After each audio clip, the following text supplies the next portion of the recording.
There is energies when we flow in purpose.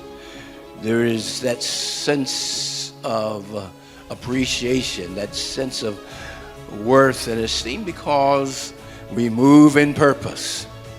We realize that we're not just existing. God created us for a purpose.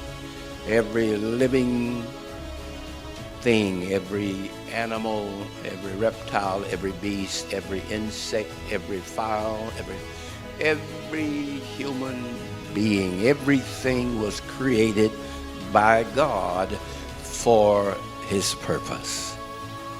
We had no ability to come into existence of our own. Shall I say that again? We had no such abilities to come into existence on our own.